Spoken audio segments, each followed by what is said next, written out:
pick up the blitz. Flag is thrown. There's your first down and a lot more for Demaryius Thomas. Swing and a shot by Freeman.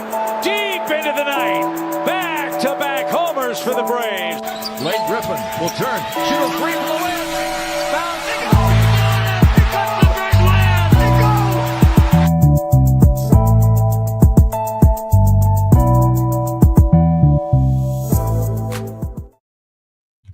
All right. Good evening.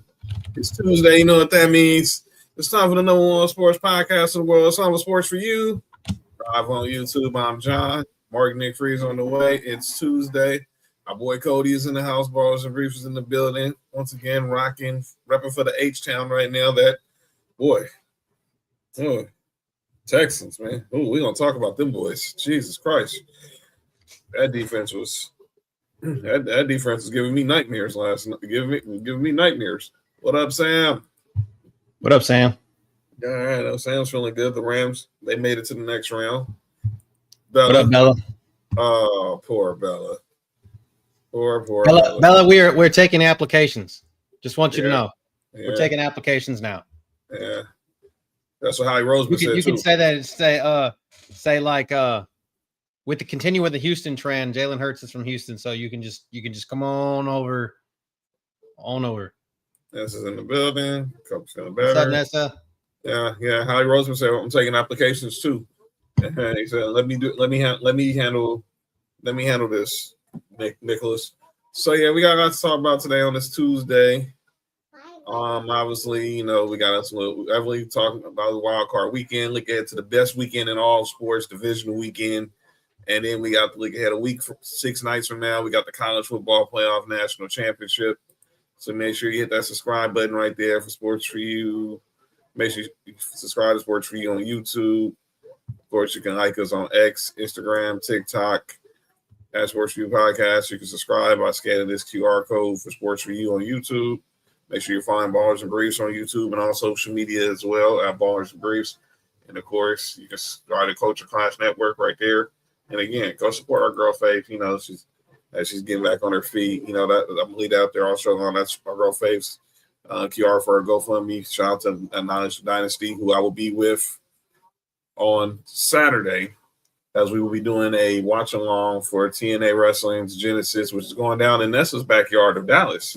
So, and is there going to be a phenomenal one showing up? Yeah, he'll be there Thursday for the big premiere. As you know, TNA is moving to AMC, so the phenomenal one, the GOAT, Mr. Alan Jones Styles, will be in the building Thursday for the premiere of Thursday Night Impact. What's up, Muhammad? We're gonna talk a lot of sports. We're gonna talk a lot of sports, Muhammad. A little bit of everything. We're gonna talk about everything. It's take your daughter to work. I know that we both can empathize, so I just took mine home. But she'd be around. But I guarantee you'll see her. Mine is like she keeps peeping in. Like she got this little mask thing, like a head mask thing, and she's like got it on, and then she's walking around in black clothes like she's a ninja. So she's that's why she keeps popping in and out in the dark. And then it looks like she's gonna be like one of those jobbers, like on in wrestling, that they're gonna just job out to somebody, or they're gonna massive reveal. So here comes Trunks with the bang bang. Oh boy! And then Sports says, that's my sister. So I will. She loves her auntie. Yes, my auntie in the building. So yeah, let's go ahead and get to what was the big story of the day. We're also going to recap all things from Wild Card Weekend, but let's just go ahead and start there with Wild Card Weekend, and then we'll get into some couple of NBA news and notes, and then we'll get back more into the football as the guys get here. But yeah, Wild Card Weekend was crazy. It was a crazy Wild Card Weekend, and obviously these 6 games were all, until late last night, obviously, and then late in the Sunday night game with the Patriots and Chargers. All these games were nail biters. So yeah, we're gonna start there. Let's go ahead and obviously go to the most recent game, and that's involving Cody's Houston Texans getting a dominating W on over the Pittsburgh Steelers last night, 30-6. It was a close game for the most part. But then the Steelers defense, that big fumble recovery touchdown from Sheldon Rankins. And then obviously that put it to bed, and then obviously another touchdown. But obviously that put it to bed, and then of course the pick six that ended the game. Bullet. Yep. So just want to say this is crazy. We bucked two trends last night. Now the Pittsburgh Steelers were 21-0 in Monday Night Football games in the last 21 that they've played, and we were 0-6 in the playoffs on the road. So I like to give myself a good pat on the back and say, and Pittsburgh Steelers fans, I mean, I have a lot of friends that are Steelers fans. You're welcome. You're welcome. Just want to say you're welcome, because most of y'all were clamoring about the standard ain't the standard no more, and you're welcome. Yeah, we're gonna talk about this guy because he's gonna be the main topic. He's gonna be a huge topic tonight. So yeah, I heard that. Let's ride crap though, Trunks. I see what you're doing there. As I said, this wild card has been insane, but no Philly, no KC sounds good to me. Sorry, Bella. Obviously, I know Sam. Oh yeah, Sam's celebrating today. Well, yesterday was a 10-year anniversary that the Rams moved back to LA. It was 10 years. It was 22 years too long. As a person who was born and raised here, it should have been done. Alexa, the Chiefs said, "Let's go Bears, boo Packers." That's what Ben Johnson said too. Alexa, that's what she said too. But yeah, let's go there. Your boys last night. This defense, D'Amico Ryan's having, obviously we've talked about it all year long. Our squads played each other in a defensive battle earlier this season. Yeah. And obviously you guys were neck and neck with the Jags to try to win the division, but everybody talks about how great this defense was. And if y'all hadn't seen the Texas game last night on the National Spotlight, you got to see why this defense is so good, led by Will Anderson Jr., Daniil Hunter, Kamari Lassiter, Derek Stingley Jr. It was just y'all made life pretty miserable for Aaron Rodgers last night in that Steelers offense. That whole line couldn't do anything, unfortunately, and it clearly shows.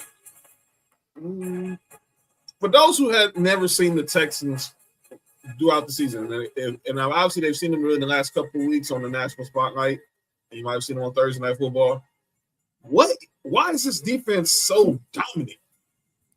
I think, dude, it's just like it boils down to the fact of, I think obviously we all know that D'Amico is a defensive minded coach. I mean, he was defensive captain for the Texans, right? Like, and so like, I feel like if Texans, like, I think a handful of people, just generic NFL fans, if you ask them to name 5 Texans players, I would say 5, or from all time, I think probably 3 of them are defensive players, probably, or at least the first one that comes out of everybody's mouth that's not a University of Miami fan is probably a defensive player. And I feel like that's kind of just been our identity for years. So I don't know. I just think that it's just something that D'Amico's built, and that's just kind of what we do. You know, like I've heard so many like comparisons to the like old Buccaneers.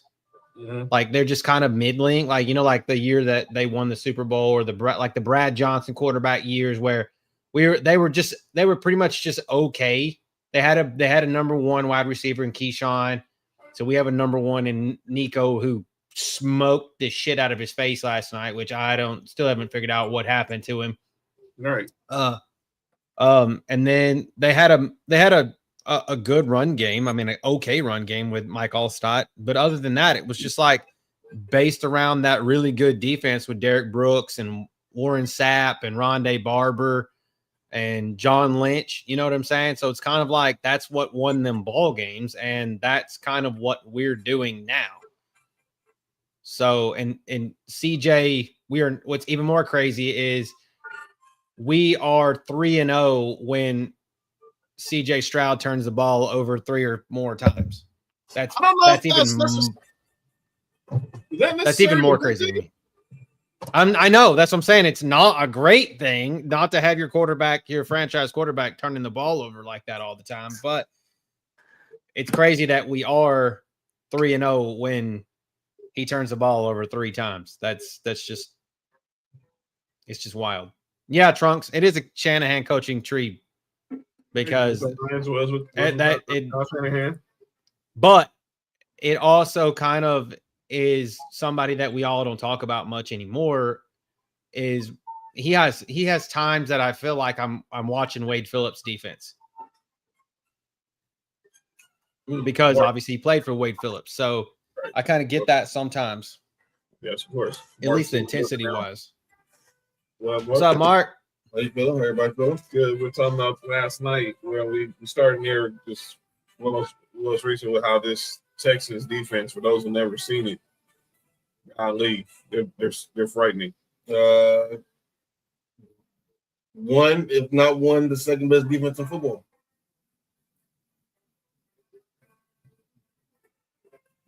That's the best way you can put it. I'm still just at a loss how it's like they keep saying, I mean, y'all's defense in Buffalo is like the best pass defense because your run defense is just total shite.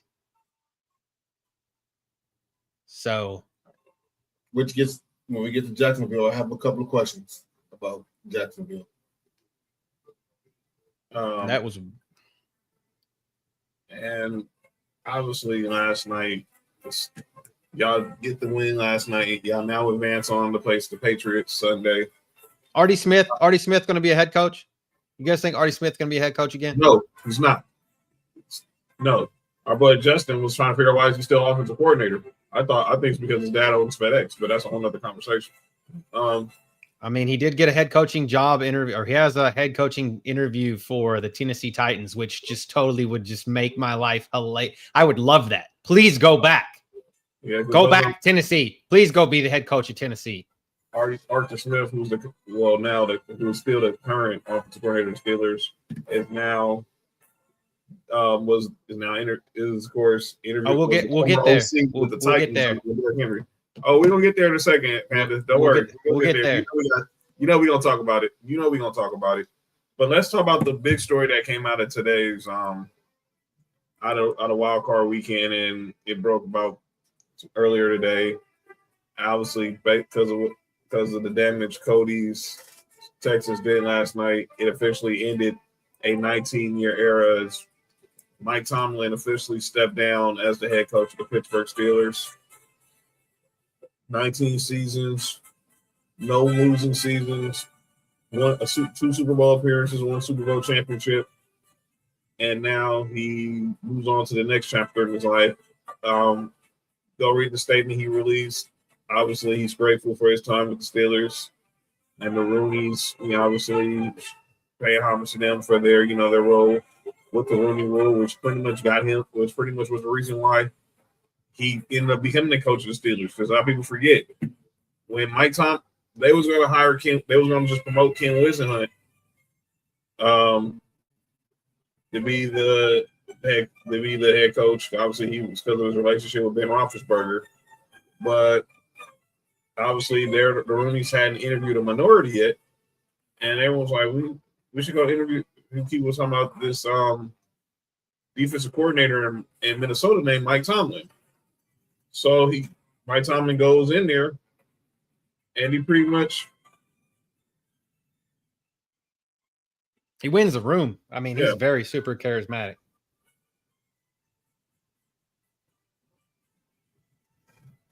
And that was 20 years ago?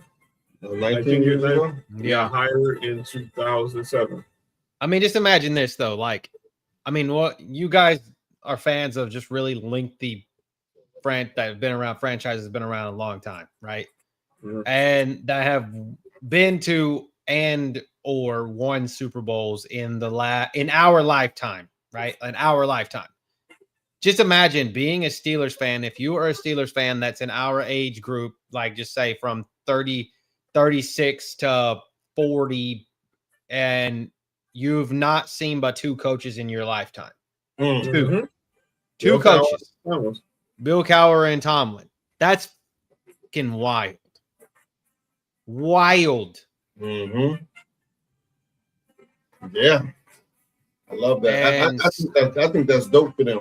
I know it's great, and I mean, I think that like they have.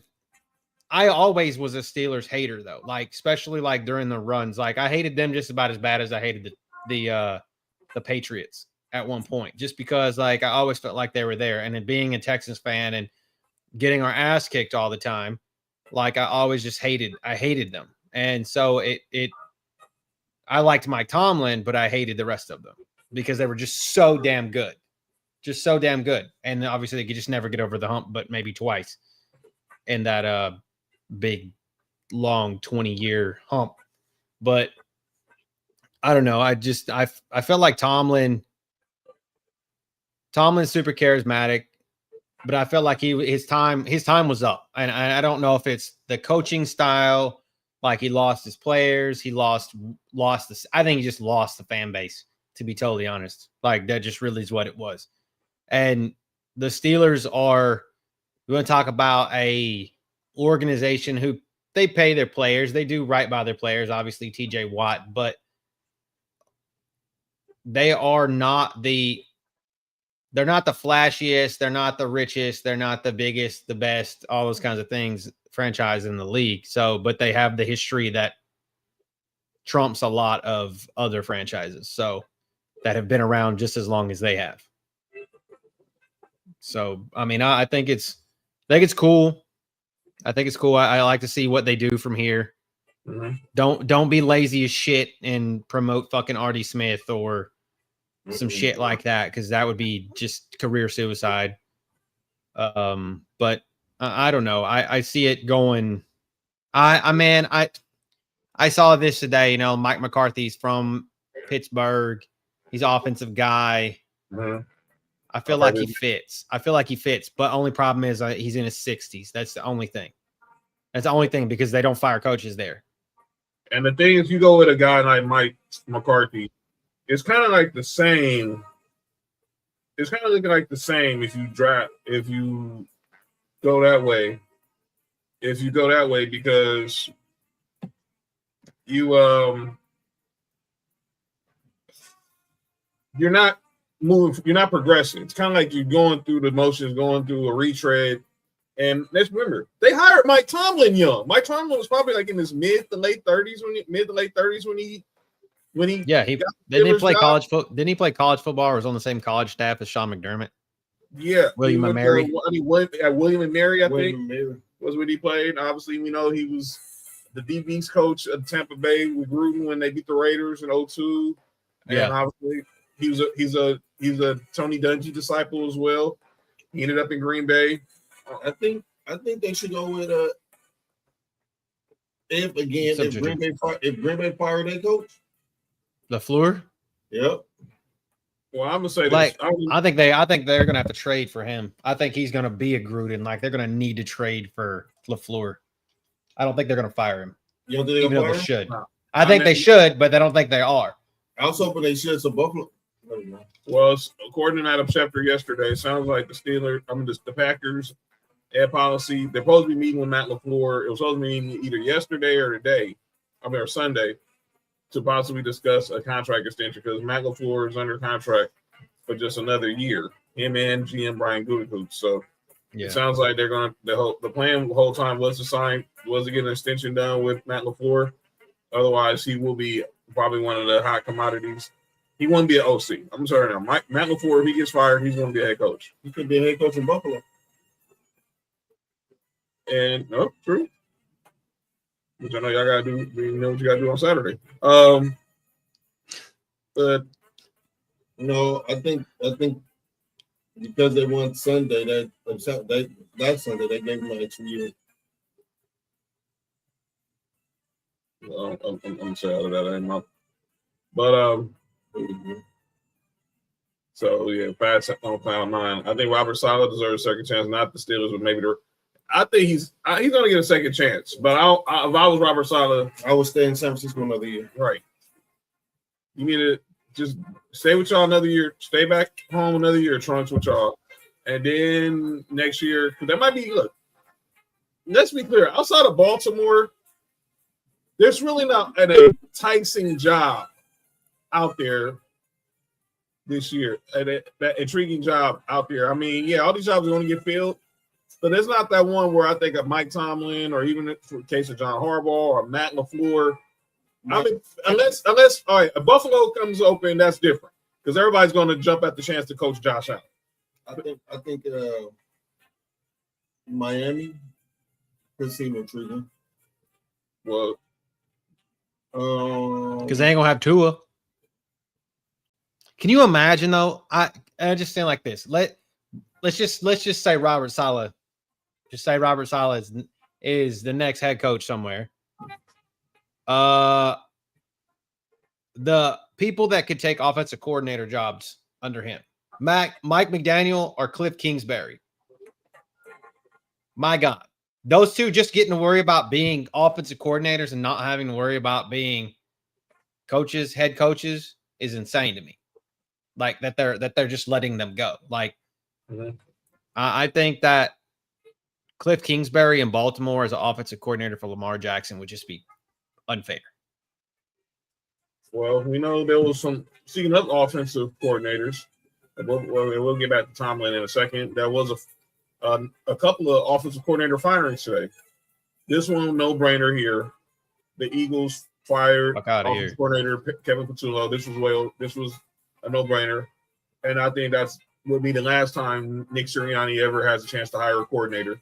His 2 times hired coordinators have failed. Hiring after Shane Steichen and Jonathan Gannon left after the Super Bowl year, the coordinators he brought in were fired mid-season. And then Howie Roseman brought in Kellen Moore, brought in Vic Fangio. Now Kellen Moore got the Saints job. Vic Fangio staying put unless he really wants to try to become a head coach again. But I think he's old, man. He's going to stay put because, like you said, he's old. And then the LA Chargers, they made a couple of moves today. Most notably, they fired offensive coordinator Greg Roman and offensive line coach Mike Devlin. So let's start. Let's go back to Patullo. Everyone looks at the Eagles' offense failures behind him from everything, and obviously coming off a Super Bowl, you lose Kellen Moore to the Saints. And you bring in a guy to be, I think probably was his first time calling plays. And clearly there was just something off. I'll start with you, Mark. What's your reaction to Patullo getting fired? And where do they go from here? Listen, I didn't watch all the Eagles games, but I can tell you this. That second half of that last of the 49er game, Jalen Hurts got that coach fired. It was a few plays that Jalen Hurts missed. I'm not even talking about the AJ Brown drop. I'm talking about throws that he missed, receivers that he missed. That if he makes the right read or he makes the accurate throw, Philadelphia might win that game. Has he regressed? Jalen Hurts? Yeah. No, he's been the same quarterback he always been. Told y'all, I don't know why everybody don't listen. We've been saying it. He's again, it's one of those things I can't say. I just had to ask if he was aggressive. He's not a superstar. He's not the superstar everyone tried to make him out to try to lie to me and Mark about during the 2 days, Cody. He's not that. But what I will say is it was way too many games this year for the Eagles where the second half of the game produced nothing. 17 yards on 17 plays 2 games ago is against us. And up until that last drive, they didn't do nothing Sunday against the Niners. It was like at least I think they said like 7 games this year where they had under like 50 yards in the second half. That's too many times that can't happen, especially with them weapons that you have, with the offensive skill set players that you have. That can't happen. So that's going to fall on the coach. It's not going to fall on the head coach. You can't fire him like he won a Super Bowl last year. Yeah. Patullo is the guy that got to go. I just think that team is. I don't know. I feel like they're not that the window's closed, but like their window's closed. If that makes any sense, like it's not that it's closed, but it's closed at the same time. Like it just they need to fix problems that aren't Kevin Patullo problems. I feel like that they have. When you have a defense that's as good as it is, they shouldn't be. It's like ours, man. Like our offense sputters at times, but the Eagles' offense is supposed to be way better than ours. Oh yeah, on paper it is. Yes, I'm saying like they're supposed to be way better than us, but like, what the fuck?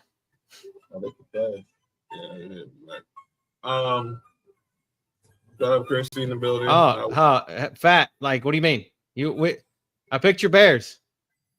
Hey, we got the picture right here. Because I was pissed off because everybody picked the Bears. I was about to scream at you. I was in the group chat saying that I was gonna fucking scream at you because y'all were playing like shit, and I'm like, Fat's gonna hear about this. The one time I picked the Bears. Yeah, so and obviously now they're talking that they're going to reach out to Cliff Kingsbury. They're going to reach out to Kevin Stefanski, blah, blah, blah. Obviously, they're probably going to reach out to Mike McDaniel. Howie Roseman just basically said this. I'm picking the coordinators you coach. Because when I picked them, we've gone to the Super Bowl and we won. Or let me do my job. This is what happened with Chip Kelly. Chip Kelly tried to think he was outsmart Howie Roseman. And look where Chip Kelly's at. He's at Northwestern now. And Howie Roseman is arguably the greatest executive right now in the game right now. Oh, yeah. Probably got to be top 3 at least. Yeah, so right now, and then, like I just stated, the Chargers. They make the news today to fire Greg Roman, their OC, who's been with Harbaugh in both San Francisco and with the Chargers. And then they also fired their offensive line coach. And he was with John in Baltimore, too. And, of course, with John Harbaugh in Baltimore.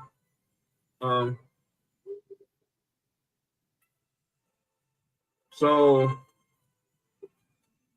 let me get your thoughts. I'll start with you, Coach. We're going to talk about the Chargers. Because I'm going to let y'all talk. Because if I talk, I'm going to look like a hater. I'll let y'all start the conversation about it. But what was the problem with the Chargers? I mean, we're gonna talk about the O-line, and that's why I'm not even gonna bring up Mike Devlin. You lose your starting left tackle with training camp. Then you move the right tackle to left tackle, and then he gets hurt near the end of the season. I mean, it's really not much you can do. But unless there was something schematically there that Jim Harbaugh and the front office felt like they needed to do, okay. But what went wrong with Greg Roman? Greg Roman. I would say Greg Roman. I say Greg Roman. Like, let's just think about Greg Roman back at the San Francisco 49ers. Like, what did the San Francisco 49ers on that team have that this Chargers team don't have? They got quarterback. Patrick. What you saying? Okay, Kaepernick. But I think Herbert could be that if he just fucking runs the ball and he wasn't getting destroyed all the time. But I'm saying they had Patrick Willis, Dante Whitner. They had a defense that was way better than this Chargers defense. Even though the Chargers defense statistically is one of the better ones in the league, in the top 5, I think, is statistically. But at the same time, that defense will not win them ball games. I felt like San Francisco's defense would win them ball games. All right. I felt like that was part of the problem, and Roman made up for that and then again, of course, Kaepernick made up for that as well. I mean, even Alex Smith was good under Roman, pre-Kaepernick emerging as the quarterback that we saw. But I don't know, man. Again, talk about a regressing quarterback. I feel like either Justin Herbert I don't know, either tries too hard now or he's just a bag of shit now. I don't know. He's definitely not. And I know we have friends that are Chargers fans, but I don't know now. He's definitely at the top 5 for me. All right. Well, let's get it before we get the Mark's thoughts on it. Let's get the thoughts on another special guest who's joining the show, friend of the show, one part of the Undisputed Go podcast. Our boy Big Drell, BRF Sports, is in the building. Drell, what up, man? Man, what's going on? What's happening? How's everybody living this evening? Drell, what up with it? What up, Drell? What's going on, man? How's everybody doing this evening? We good, man. We'll Good. let you jump in on this conversation before we get Mark's thoughts. We're talking about the day the Chargers fired Greg Roman as the OC. They fired Mike Devlin as the O-line coach. What you think went wrong with the Chargers? Obviously, besides the fact they lost Rashawn Slater and Joe Alt for the season. Honestly, with the Chargers, I think that was one of the biggest things because, I mean, when you have two anchors like that on your offensive line, it really sets the tone for like the rest of your guys up front. You know, it's like the guards in the center is like they couldn't compensate for losing two guys the caliber of Rashawn Slater and Joe Alt. So I don't know. I kind of feel like I'm kind of surprised that they did this. But then again, it's like, I don't know. Oh man, because after the Patriots game, everybody's like, Justin Herbert's not this, Justin Herbert's not that. Like, I still think Justin Herbert is still among the better quarterbacks in the league. I just think it's one of those situations where it's just like in the playoffs, he just has crappy luck and he doesn't play well. And then just is every generation has those quarterbacks like that. It's like they go off in the regular season or they have good regular season, and then come playoff time, it's just like, it's like Cinderella going to the ball with the glass slipper on, and then you take the glass slipper off, bam, it's the pumpkin again. Everything goes bad. So it's kind of one of those things where it's just like, like I said, every generation just got to have like one or two of those quarterbacks that are just really, really good. But for some reason, they get to the playoffs and they can't get it done. And unfortunately, right now, as Justin Herbert, now can you attribute a lot of that to that offensive line? Like, I mean, they were horrible. Like, that man was running for his life all game. And like once that Patriots pass rush, just that front seven, once they just kind of clicked and once they got everything rolling, it was just like you kind of had a feeling it was coming. Like you kind of had a feeling that snowball was coming because that offensive line, they couldn't. Oh boy, like you couldn't pay him enough money to stop any of those guys on that New England pass rush. Milton Williams was just. Boy, Milton Williams just sunned every single one of those interior offensive linemen the way he was playing in that game. I mean, it was ugly. It was ugly. He made his money.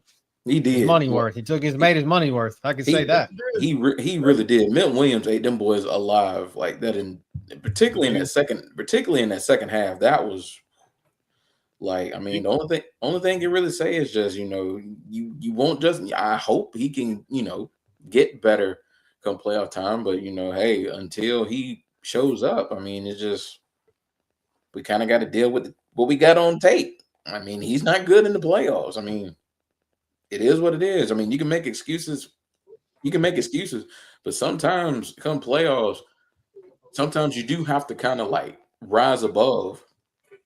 I lost it. Hold on. Kind of have to rise above sometimes, like if you got a deficiency here, a deficiency there, if you want to be among the elite quarterbacks, sometimes you got to rise above that. And you just haven't been able to. Go ahead, Mark. Y'all know in the group chat, I would want to. It's the offensive line part, like right after the game, and then some of the film from the all 22 of that game came out. Mm-hmm. And it wasn't all the offensive line part. Mm-mm. I said it like there was some plays Justin Herbert left on the field. The second play of the game should have been a touchdown, and he's running that way where Ladd McConkey's at, and we don't know what he's looking at. We don't know what he's doing. Like you said, like Drew said, there's plays like that. I think that some of the elite quarterbacks will make. You'll see a Patrick Mahomes make that play. You probably would have seen a Lamar Jackson make that play. If Joe Burrow was here, you'd have seen him make that play. You probably would have seen Josh Allen make that play. That's the difference in some of these games. As far as offensive coordinator getting fired, that's we knew that was coming. That offense looked awful yesterday. Or that Sunday. It looked awful, and it's more than just the offensive line. It was way more than just the offensive line. The offense just looked horrible. Well, let me go ahead and talk because everybody gonna look at me like I'm a hater because I'm a Broncos fan. I'm gonna say what I said. You're a Broncos fan? Yeah, I don't know if you heard about this, but yeah, let me say this. And I'm gonna just call it what it was. Justin Herbert, he's gonna have to go look. Like Nick said, he's gonna go and look in the mirror and I said this to Kenzie, and I wasn't trying to be a smart ass when I said this. Had the Chargers got to the now he's different. My boy Kenzie's a Chargers fan. He dies easy on them. Nothing they can do no right or do no wrong in his lives to depend on what day of the week it is. Yep. Had they got to the Super Bowl, we've been talking, and granted, I know Chris Collinsworth put how low they are on Pro Football Focus. But had they got to the Super Bowl, had they beaten New England, because they would have been playing us because they would have been playing us if they beat New England, then y'all would have been playing the Texans. Which would have been great because we'd have got a home game.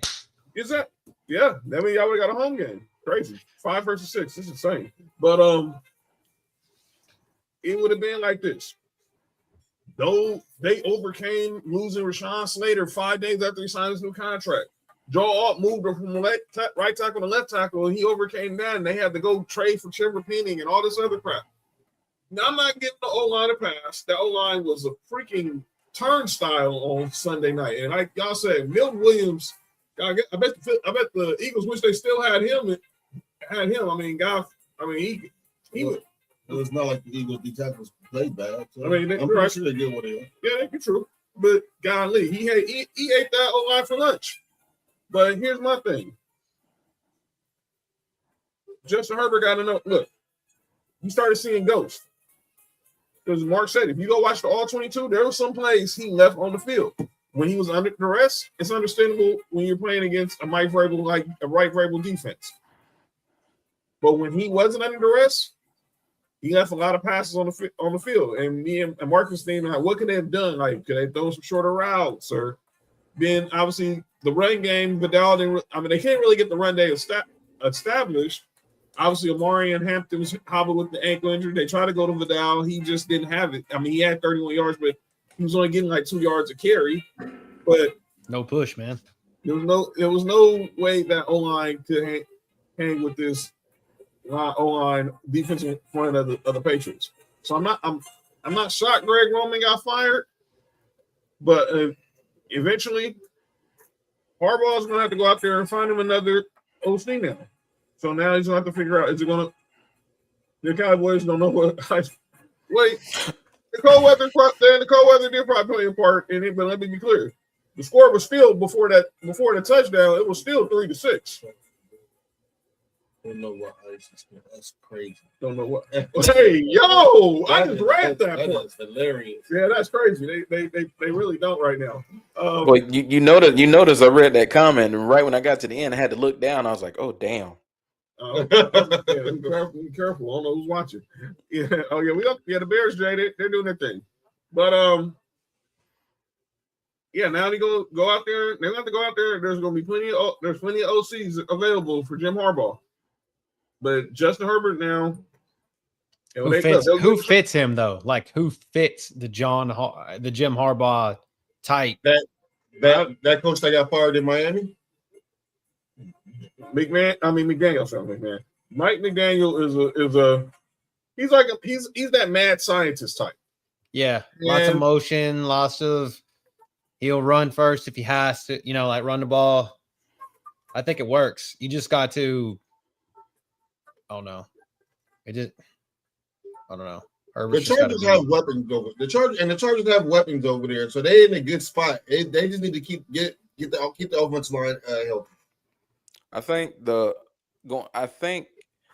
Honestly, this is how I feel. Like if the Chargers would have hired like Mike McDaniel, the player who I feel would benefit the most with a Mike McDaniel hire is not Justin Herbert, it's Amari and Hampton. Yep. Mm-hmm. The way he uses Devin Achane in that offense, yep. Amari Hampton seeing that Mike McDaniel get hired would probably be licking his chops, putting like motion, catching the ball, running the ball. Oh man, Amari Hampton sees Devin Achane and he'd probably feel like, oh man, I know I can have a field day at this. Well, we know Spanos. He ain't gonna break the bank for our OC or DC. So, I mean, Justin Minster's a good DC, but they're not gonna break the bank to get Mike. What's it gonna take to get Mike McDaniel? Because obviously he's gonna be high demand for some of these coaching vacancies, but he's definitely gonna be in the number one target for every OC right now until we find out what happens with Matt LaFleur in Green Bay. Let's go back to the other OC Firing, we just talked about since Drell's here. Kevin Patullo. I'm gonna like Mark just said, there was a lot of plays left on that field, and they didn't get the run established like they did last year with Saquon under Kellen Moore. And Hiram Roseman is like, you know what? I let you hire the last two OCs that hired 2 out of the last 3 OCs. I'm taking the controls now. I let you hire the OC to replace Kellen Moore. Failed. I let you hire the OC to replace Shane Steichen. Failed. I let you hire the DC to replace Jonathan Gannon. Failed. So now I'm going to take the reins and go get the OC that we need so we can get back to being a Super Bowl contender and not having this grade school offense are playing. Now clearly say AJ Brown's on his way out. I don't care what Jalen Hurts said. We cool, blah, blah, blah. We talked it out. I don't care. You're gonna have to. He's gonna force his stuff out with a trade, right? I mean, he's under contract till like 2029. Yeah, he's gonna get. He's never gonna demand a trade, and I guarantee the Eagles are gonna be very willing to oblige. And he's gone. I got Mark and Cody's thoughts about this firing Drell. What was your thoughts on Patullo getting fired? This was the least surprising news of the day, in my opinion. I mean, you like the regression of the Philadelphia Eagles offense really kind of, and Jalen Hurts' regression it all kind of revolves around Kevin Patullo's play calling. I mean, I never thought the biggest quarterback discussion of the year was like, where do you place Jalen Hurts as far as among the best, quarterbacks in the league? Where do you rank them? I felt like that was one of the biggest debates of the year. And, you see the game like against San Francisco. So, everybody's going to harp on him. But at the same time, it's like Kevin Patullo's was awful all year. And you could just see it, a lot of his concepts. I was watching I'm gonna shout out Trent. I was watching his podcast earlier, and one of the guys on there made mention on the play that clinched the game for San Francisco, he called one of the most simplest route concepts. He pretty much called 4 verticals on that 4th down. I mean, yeah, that's exactly what he ran. Yeah, where's your on a 4th down like that? You got to get a little creative, you know what I'm saying? Get someone in motion, run a drag, a sluggo, run something that will allow one of your guys to at least get open so Jalen Hurts could possibly make a play. I mean, Dallas Goedert already had 2 touchdowns. Run like a pick play. Just run something more creative than that. You're giving San Francisco time to. You basically giving them time to, put a hat on a hat and just basically throw everybody off rhythm and get your coverage set up. And then when Jalen Hurts is throwing the ball, he's throwing it in the triple coverage. Ain't no way he's completing it. I mean, that just comes from not being creative as far as from your offense. That's your play caller. I mean, Patullo, if you're gonna do anything, he had to go. It had to be Patullo. I feel like he's the first one to go, and like y'all said, I think AJ Brown's probably gonna be the next one to go because everybody talks about AJ. Everybody talks about AJ Brown, and I get it. When he got there, he kind of helped take Jalen Hurts' game to another level. But I got a stat that I found. Well, 2 stats. This is the win record for the Philadelphia Eagles as far as AJ Brown, because y'all notice when they tried to force feed him the ball, he didn't win as much. Games where he had 10 targets or more, the Eagles as a team were 11-10 win record wise. Games that he had less than 10 targets, they were 30-9. So it comes from the Eagles work best when it's Saquon, play action. Jalen Hurts is just, he's distributing. Time out. He's distributing. Time out. I swear I've heard that on this show before, right? Yep. Y'all wanna know who said that? Drill? Cody? Y'all know who said that? This guy right here. I've been saying that AJ Brown is a fraud Eagle, but no one wanted to listen to me for the last 2 years because that bastard's lost me so much money in fantasy football because he just ain't it. I ain't it in Philadelphia. He needs to go somewhere where he is it. Exactly.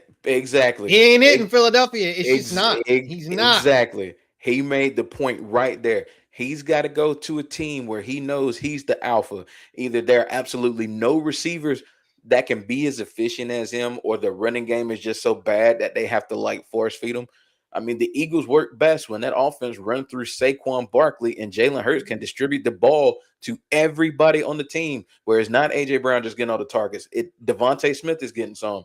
Saquon Barkley's getting targets out the backfield. Dallas Goedert's getting targets, controlling the middle seams. Third man wheel wide receiver that's out there, Jahan Dotson. Jahan Dotson gets out there every once in a while and makes a big play out of the slot. That team works best when it's centered around Saquon. I mean, the proof is right there in the pudding. And the records I gave, when you're force feeding A.J. Brown, yeah, he's getting his numbers, but you know what happens? He's easier to bracket. And if you're not getting anybody else the ball, it just puts the offense in a complete rut. They work best when everybody's touching it, because you can't single out anyone when everybody's getting it. It's mainly Devontae Smith. When he's efficient, when you have to worry about him, you can't double cover anybody. You have to worry about every single person. When he's getting targets, who are you going to guard? Yep. I mean, I'm just saying. Right, Mark. Take a victory lap. It's not a victory lap. He said that's true. You can just look at the team and watch him play. It usually go like that for most teams. If they have the star receiver, when you start force feeding them the ball, the offense start looking bad. Before Stephon left Buffalo, look what happened. That's right. They start looking bad when you start forcing receivers the ball. When you spreading the ball around, and then you can hit your big stars for the big plays. That's what should happen. But I'm not the offensive coordinator over there, so that's a good call, Drill. Yeah. So let's go so that's there. And then obviously we talked about it just now. Mike Tomlin, no stepping down. We're not going to talk about. Well, we are pretty much self-explanatory that. But I just want to get everybody's thoughts. What y'all think is next for Mike Tomlin? I'll start with you, Mark. I think he go wait until all the coaching jobs presents itself. If nothing is look like he won't, you'll probably see him on NBC next year. What you think, Coach? Isn't he real good friends with Jay Glazer? He's like real big friends with Jay Glazer. So I could see him taking the Sean Payton type tour. Right. Maybe Fox or something like that for a year or two, and see if he really wants to do it. See what his wife says. I mean, I think everything I've read says he's just doesn't plan on coaching next year. But I don't think he is either. What you think, Drew? I think he takes a year off. I mean, after 19 years, if anybody's earned the right to take a year off, it's Mike Tomlin. I mean, I will say this, though, and the rumors are already starting to circulating. Y'all know where I'm at. You know where I'm from. Where did his daughter just commit to do gymnastics? Did she commit to Georgia? Yes, she did. So people are going to start harping on that. Me personally, I would like it. I think Tomlin here would be a good fit, but at the same time, I feel like they're going to go in an offensive-minded direction as far as the Falcons with their next head coach. So, if I'm Tomlin, I take the year off. I let the dust settle, and then you see what other opportunities might be out there in the next year or so. I think he's taking a year off, to be honest with you, though. With the whole Matt Ryan thing, I think that you're right, Drill. With the Matt Ryan hire in the front office. Exactly. And that's my biggest thing with Matt Ryan being the president of basically the president of football operations there. The way he played football, the way he played the quarterback position, he's going to want somebody there more of an offensive mind, a guy that's really going to focus on getting all the playmakers involved, whether it be Drake. I think they franchise Kyle Pitts. I think they keep him. I mean, dude made second team All-Pro this year. He's earned the right to at least get franchise tag and play on the franchise money, which is, I think it's roughly like $15 million a year for the top 10 tight end average. That's good. That's good. That's actually really good money for Kyle Pitts when you consider that he had like 88 catches, 900 yards, 5 touchdowns. That's actually decent money for him when you consider the year he had. So I could really – I don't know. I think with Matt Ryan being there, they probably looking at more the Kevin Stefanski, Clint Kubiak kind of hire, like an offensive minded guy. Me personally, I think if I was Matt Ryan, I'm taking a long, hard look at Clint Kubiak. because I look at how that Seattle offense is running. They do a lot of similar concepts to what the Falcons do. I'm looking at Clint Kubiak hard. Yeah, right. Ladies and gentlemen, walking into the studio one time for the one time. We continue this talk on NFL. The one and only Nick Breeze is in the building. Nick, what up, brother? What's going on, man? All right. Nick, we here. That ain't Big Freeze in the building, is it? Oh, that is. Yeah. What it do? Oh, shit. With these two were in the same building. Just wait. Cody, what up, bro? What up? What up, Nick? What up? All right, Nick. Let's get your thoughts. In here. All right, but your thoughts on first off. I'm gonna go rapid fire. How we just went. First off, I'm gonna let since me and you going like hey, every time we talk about something about the Chargers. Your thoughts on Greg Roman and the O-line coach getting fired? Why the O-line coach get fired? No, that's why everybody got hurt. That makes no sense. I mean, look, our O-line was terrible. With people that was playing. Everything. We lost a couple of starters, but our O-line was trash. Understandable. Their O-line was only trash because of injuries. There was no reason for him to get fired. And I feel the same way about the OC. There's nothing you can do when the offensive line is this bad because they're ranked pretty much 32nd in everything. If not, they're 31st. So, but it's with an asterisk. Because if Joe Hall and Rashawn Slater was there, none of this would be going on. They overpaid for Mekhi Becton because he looked good with the Eagles offense. Mm-hmm. And that was pretty much it. I didn't understand either one of them. But hey, all I got to say is Justin Herbert got a whole lot of people fired and nobody talking about it. Oh, shit. All right. We're gonna go back to Justin Herbert in a minute. Your thoughts? So obviously no brainer here, but Kevin Patullo getting fired by the Eagles. That's who's not playing. That's injury report. Drake Greenlaw?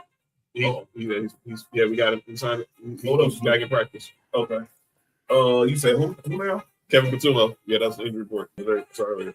At some point, we got to hold Nick Sirianni accountable. Damn it! It's not what I wanted to hear. God damn it!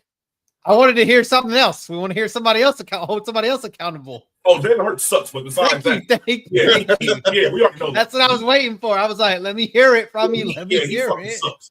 But Mark said a few years ago that he's basically a more accurate Justin Fields, and we all clowned him about it. That sounds funnier today. It's even more hilarious right now. When he said and it's so accurate. It's so accurate. But for some reason, they cannot get the offensive coordinators to stay above. I understand two of them left to be coaches. That's understandable. But the other three is like they get fired. And it's like Nick Sirianni he was an OC with the Colts. You supposed to be calling the plays. I don't know what's going on over there. I said this. Howie Roseman was like, I brought in Shane Steichen and Jonathan Gannon. We got to the Super Bowl. Yep. They left. You brought in Brian Johnson and the other guy, Desai. Mm-hmm. They were fired They got fired middle of the season.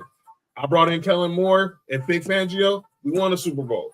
You bring they got blessed by Vic Fangio because he's from Philly and he wanted to be up over there with his family. They got blessed with that. And then Kellen Moore takes the Saints job. Vic Fangio, like I said, like Cody said earlier, he's older, so he's probably not going to be looking for another head coach. He's not looking for another head coaching job. So that Broncos stint was the last of his head coaching stint right so there. You bring in this guy, and now he's fired after 1 year. Then he get the job back. It's the same problem that Chip Kelly tried to do, trying to outsmart football people. I'm not saying make sure I ain't a football guy, but you sometimes let certain dudes do their job. Hold on. So who called the plays when they won when they went to the Super Bowl the first time? If I'm not mistaken, it was Shane Steichen. And who called under Peterson? Last year? Kellen Moore. All right. I'm gonna go ahead and say it because everybody. I'm pretty sure a lot of people are thinking this, but they don't want to say. I thought Steichen was under Peterson. No, Steichen was under Sirianni. Okay. He might have been under Peter. There might have been a cross with. No, it might have been chill. They might have crossed over, but I think pause. Because Steichen's been like they've he was on the staff that lost to the Chiefs the first time in the Super Bowl. He was the OC. Okay. So look, at this point, dog, the common denominator seems to be that Quarterback. It's two of them, the quarterback and the coach. I don't think the coach is that good either. Well, they can't fire him because they just What that mean? they can't fire him. They just won Super Bowl. So, what did Jerry Jones say to what's his name? I'll holler at you later. They ain't did shit. When they won the next year, that was pretty much it. And Jerry Jones regrets that, and I'm pretty sure he regrets that decision till to this day. Oh, of course. That's why they're. I mean, yeah, Jerry Jones got another championship, but then when the dust settled and he realized, oh yeah, Barry Switzer can't do this when we got to get his own talent. Yeah, that kind of backfired. You're right. He did. Shane Steichen arrived with Sirianni. You know where he was at before he was with the Chargers. He was the Chargers. He was the Chargers, right? 2020. What happened in 2020? 2020. Wasn't that when Didn't that when they got Herbert? Yes, it was. Yeah, that was Justin Herbert's rookie year. And he was rookie of the year. He broke all type of records. Yeah. With Anthony Lynn, right? Anthony Lynn as a head coach. And then was head coach. And Shane Steichen was I don't think you should have got fired either. And Shane Steichen was the OC. Yes. And then Steichen because they had a shitty record. It was really bad. It was like 5-11 or some shit like that, right? I mean, you got a rookie quarterback. What you expect? I don't know what they were saying, but that's the Chargers. Yeah. But me and Nick will leave that alone. But Yeah. so before we get to the next topic, what do you think Mike Tomlin does? Mike Tomlin's chilling. He's chilling. From what I've heard from reports, he's burnt out on football right now. Mm-hmm. So he's still young. Well, he's not young, but he's as far as for the head coach, he's considering all the years he's put in, he's still young. Right. So he can take a year off and shit. See what's going on next year. And I ain't mad at him. Look, we all was calling for this to happen for like the past few years. I know some Steelers fans are still kind of mad about this. They're upset, but hey, at a certain point, dog, it's just like with John Harbaugh. It got to the point, dog, like divorce had to happen. He said he thinks he takes over KC when Andy Reid retires. Man, that'd be crazy. Oh, Mike Tomlin. Nah, I think that job's going. I personally think that job's going to. No, it better not. Man, trash. It better not. That's when I heard the radio trying to talk about interview. I'm like, oh, shut the fuck up. Andy Reid and a lot of people interviews. That's all that is. What the hell is going on in this commercial? I don't want to find out. All right. Get the owner of the dogs. Wait, time out. Hey, what was the name of the video where you used to do the show base with the fucking with the Tigers and all that? No, that is not Siegfried and Roy, dog. Siegfried and Roy? Siegfried dog, didn't he? No, Roy got attacked by the tiger. Oh. Why did you look at me when he said that? Why did you look at me when he said that? He did though. Why? One of them. All right, go ahead, John. No, all right. So he didn't get attacked by the tiger, unfortunately. He almost died. He did almost die though. Siegfried is dead. No, Siegfried is dead. Yeah, Siegfried actually did die. It was COVID. He died in COVID during COVID, yeah. Wait, they both gone? No, Siegfried is. He was like 80 years old though, bro. Like he was like 80 something years old and died during COVID. I knew it. I didn't know Siegfried had died. No, I mean, only thing I knew with Roy was after that incident with the tiger that he was scared of pussy after that. No, he was before that too. Hey, bruh. Something's wrong with y'all, man. Drell, get your boy, dog. Drell, get your boy, man. Hey, I thought he was for sure through with pussy. Okay, oh, wait up. Yeah. Take that back. Yeah, they're both passed. They both passed. Okay. Yeah, I figured that. Yeah, I thought Roy was gone, man. They both passed. RP. Yeah, RP. Well, man. Yeah, Roy. I guess Roy did die in 2020. I see that now. Mm-hmm. Yeah, he died first, and then Siegfried died the next year. Harold was Asian. Bam. What the hell? Go ahead, John. All right, let's go to some NBA news and notes. Lord. I don't know what's wrong. I don't know what's wrong with Mark, man. But What, me? Kumar? What the heck? Like, Kumar is wild. No, not Kumar was.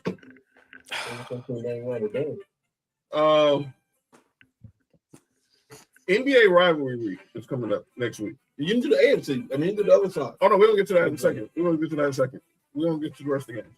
But I'm looking at these rivalries right quick. I want to get y'all thoughts when we get back to the NFL because we got to talk about the rest of Wildcard weekend and then look ahead to the Natty.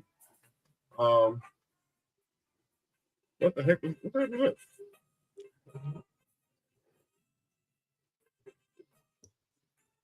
All right. So next week, NBA rivalry kicks off. And I'm gonna let y'all see how y'all feel about some of these rivals. We'll talk more about them next week as well. But just to get a little thought. Rockets Spurs.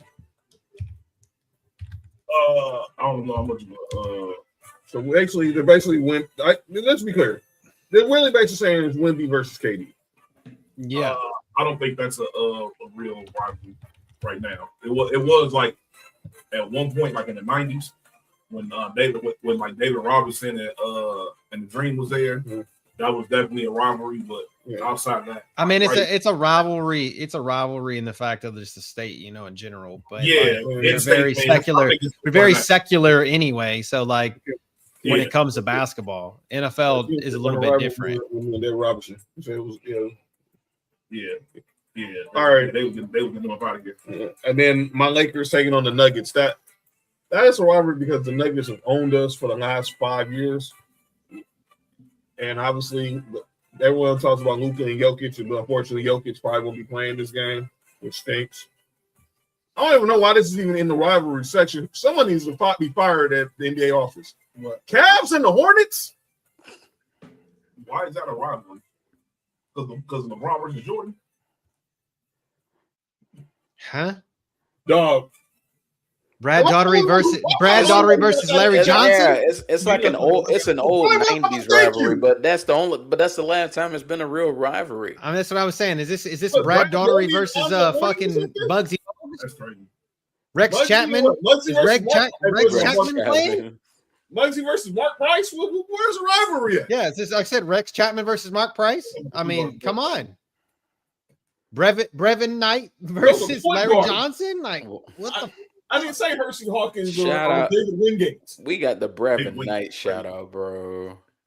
Not David Wingate. Or Craig Elo. Call no name. Or Bobby Phillips. Rest in peace. Who won't call my name? Kirby Smart. No. OKC, Milwaukee. Why? What's rivalry about that? Nothing. They're not even in the same fucking conference. Nothing at all.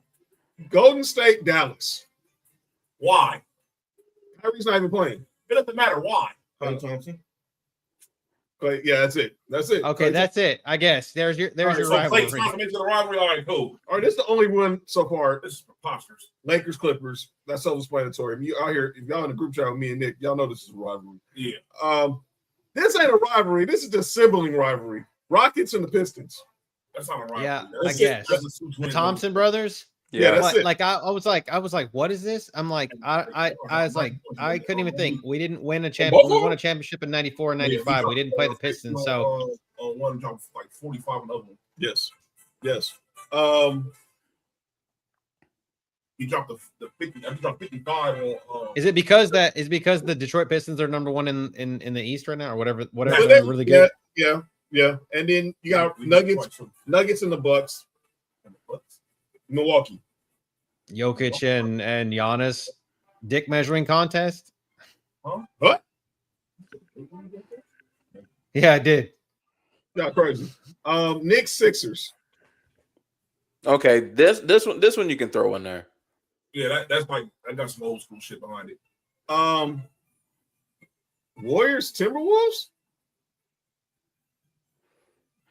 Why? Because they passed up on Steph Curry twice in the draft. Didn't Minnesota just eliminate them 1 year in the playoffs though? Last year. Okay, so I can see that. I don't think he played when it mattered. Remember, Milwaukee, Minnesota passed up on Steph Curry twice for Ricky Rubio and Johnny Flynn. Yep. All right, and then the last one, obviously, because of the trade that shook up the world last year, and that's Lakers Mavs. Without one half of that trade, so like, what does it matter? And the other half, and that person that you just mentioned is probably gonna get traded again in the next few weeks. Don't remind me. All right, so let's go ahead and get back to the NFL. Let's get. Don't remind me. He could be a Hawk in the next. Because he's probably about to end up in Atlanta.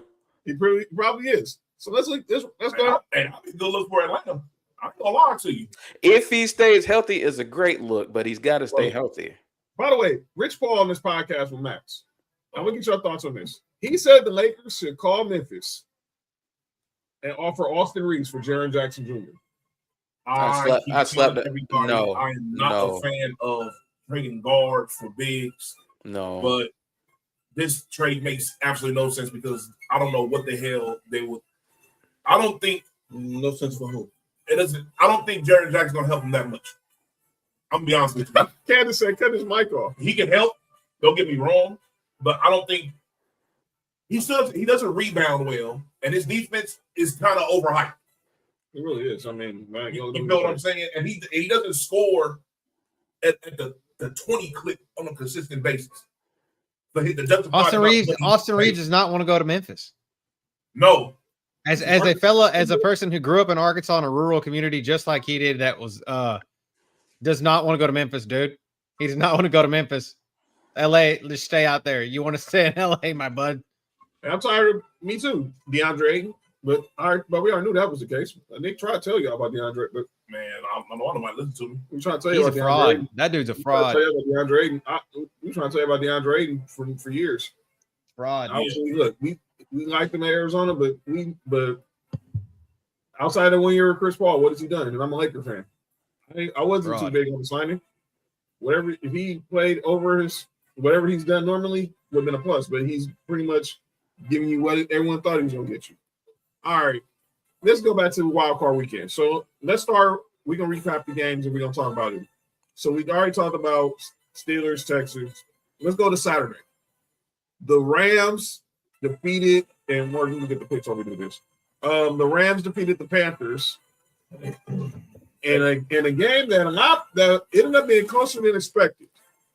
Hey, look.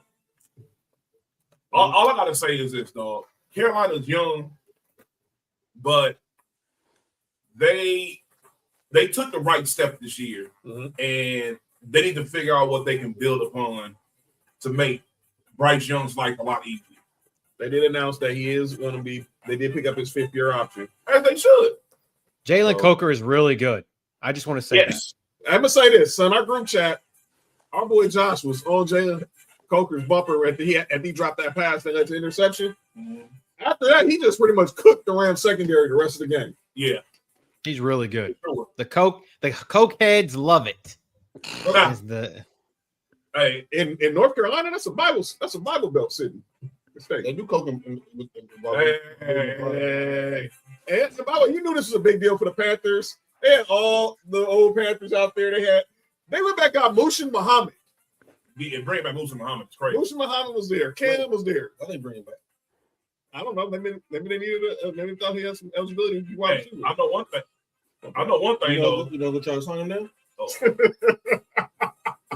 Hey, look. Hey, you know what's so funny about that you brought that up? Right.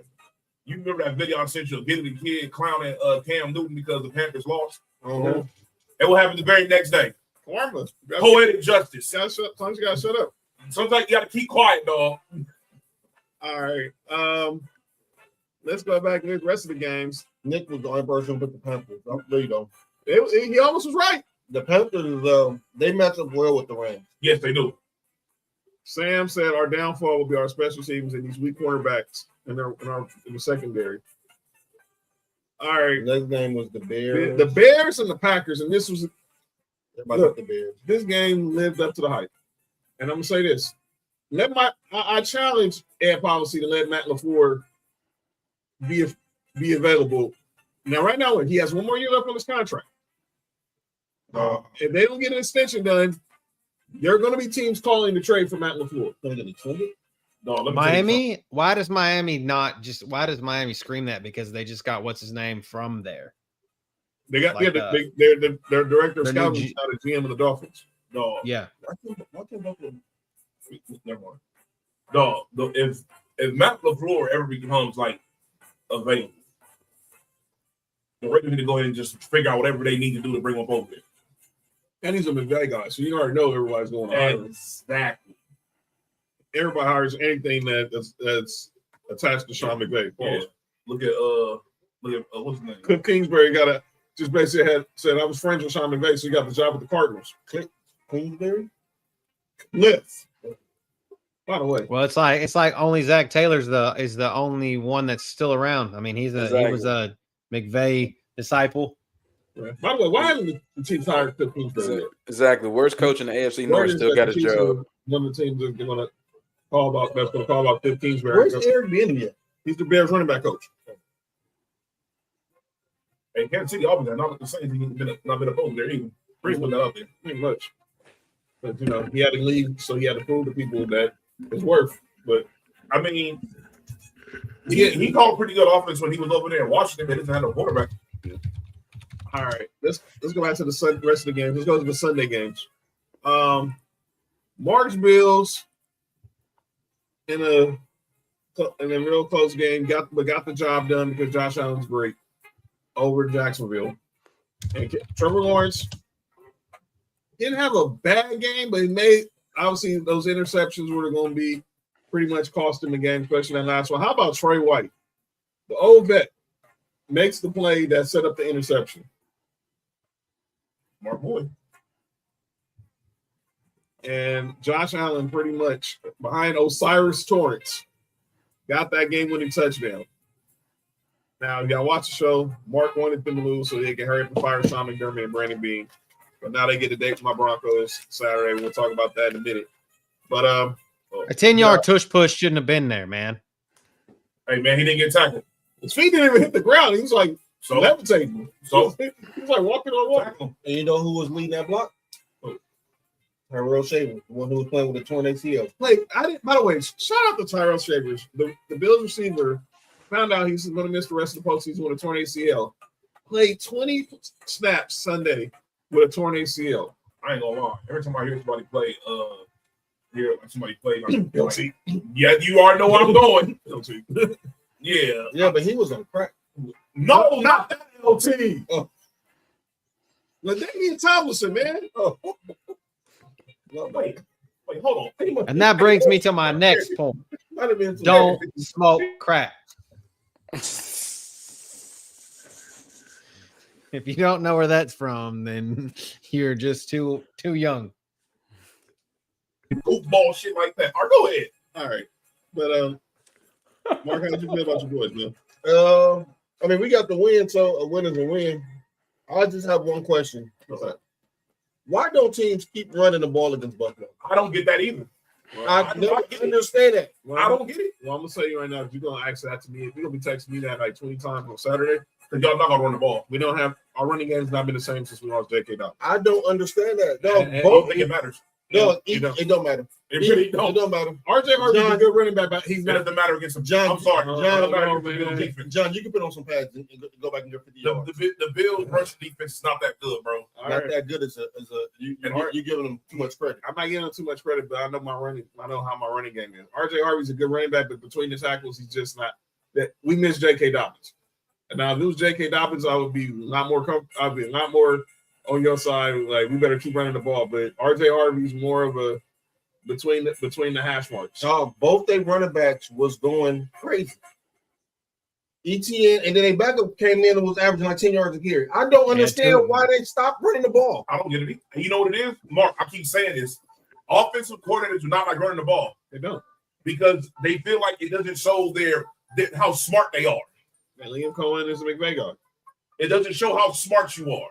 Because what shows you as being a smart offensive coordinator As you go, is all these goofy ass fucking plays they call, these motion plays, all this other goofy shit, instead you just run the fucking ball. And then your quarterback gets you fucking fired. Exactly. And then they hire somebody. Trevor Lawrence, who I does give what? that Run the bastard ball. too much credit too. Man, fuck Trevor Lawrence. He's fucking trash. Trevor Lawrence played well outside of them two throws. Well, You been all right. that last throw was bad because if he'd have just waited 1 second, it was a second receiver running because they ran layer routes. Exactly. That deeper layer was wide open.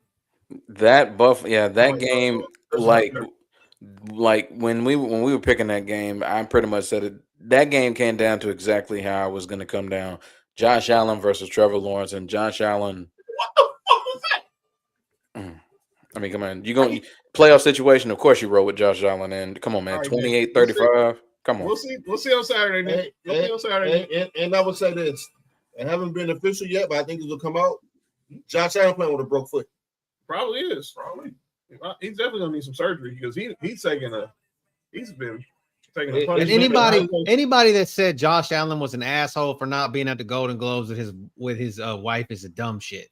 I saw that shit on people out there looking. That was a topic of discussion. Yeah, I see Yeah, that. Yes, people said that. I'm like, he didn't prioritize her appearance on the Golden Globes for a football game. I'm like, that's what his job is.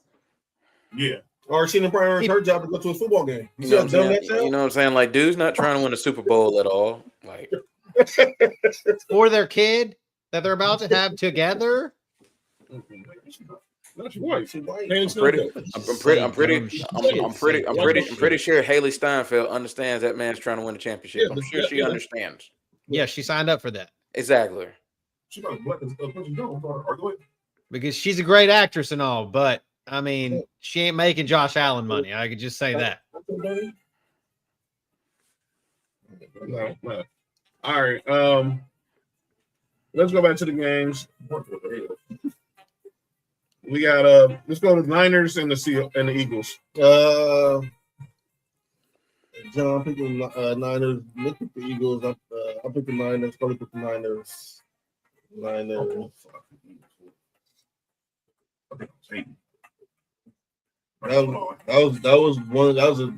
had four really good games. Panthers, Bears. It sucks that George Kittle got hurt. Of course, yeah. George Kittle, one of my favorite players in the field that don't play on my team. Yeah, he's like top 3 for me. Yeah. I know people talking about George Kittle left that game with a torn Achilles. I saw it too. In a real next season too. In a real G fashion, he called the owner and said, "Send a bottle of tequila down here." Yep, and he did. You hated that for him though. You hated that for him though. 30. I think that one more year. Yeah, bro. Yeah. These injuries starting to stack up. Yeah, it's like his 9th season in the league. So he's going to the Hall of Fame. So yeah, best 49ers tight end ever, or is Vernon Davis better? He's better than Vernon Davis. I'm taking him over. Better than Vernon Davis. I want winners. Better than Vernon Davis. They're playing. You said Luke Lorenzo? No, Delaney Walker. Oh yeah. Walker. But it's what's weird though. It's a lot of people don't remember him. A lot of people don't remember Delaney Walker was a 49er. They always remember him as a Titan, which is weird. I don't know why. Because he was a blocking tight end up over there, basically. Yeah, and then he got let loose by Tannehill. Yeah, ain't that crazy? That's insane. He had his best And Arthur Smith, and Matt LaFleur of all people. Trunks. I know he's good. I got him on a couple of my parlays for this weekend. Oh, Tonjes is not a scrub. I never said that one bit. Yeah, no, he's good. And then the Sunday night game, Thiago Splitter. Yes, He the coach. He's the interim coach. He coaching it while Chauncey's there. While Chauncey knows the hospital. You know what I'm saying? So the Patriots defeated the Chargers. My bad. I hate when they kid. I can't say nothing. My bad. Look, man. Me and Nick been saying this all day, and people might think we looking like haters because looking like haters because of who our teams are. If I said it then, I'm gonna say it again. And Nick said it earlier. Justin Herbert got to look in the mirror. It's time. Look, the first game you lost, you had a 21-point lead. You blew it to Jacksonville. Last year against Cody's Texans, was it 27? Was it 27? It was 27. It was like one of the biggest blown leads in playoff history. 24. I think it was 24 points because I was watching that game. It was 27-3, right? I was watching that game. Me and my buddy Brad, he's a Jags fan. We were in Orlando at Disney watching this. His wife and kids, and my wife and my daughter. We were at place watching that game, and we left at halftime because they were beating the shit out of the Jags. And we left, and we're like, all right, we're gone. And we get back to the room, and then the Jags just surmountable comeback. And I'm like, yeah, what the hell did I just watch? So, yeah, it was – I think you're right. It was 20 – I think it was 27 or 24. It was either way. It was 3 touchdowns or 4 touchdowns. No way. And then last year against Cody's Texans, he has 4 interceptions. Look, and then Sunday against New England. We talk about how bad the O-line was, but like I said, if the O-line would have got to the Super Bowl, they would have kissed. They would have been so much. With that same O-line, they got to the playoffs. And they was in contention for the division until they lost to the Texans week 17. You were right, Mark. It's 27-0 or 27-7. 27-7. 27-7, and then Jags. Jags, they scored a whole 3 points in the second half. The Chargers call it the Brandon Staley special. Man, no, that's the Chargers special. That's the Chargers being the Chargers. But now, when it comes to what happened Sunday, he left a lot of plays on the field too. Yes, he did. I'm gonna call it what it is. And this comes with being a great quarterback. Peyton Manning went through this. Lamar had to go through this. He's still going through it because, he's still going through it. But, I do want to say something to Chargers fans about. They talk about how bad the offensive line was. John, I don't want to say it. Who had the worst time, the lowest amount of time to throw? If I'm not mistaken, that would be one Josh Allen.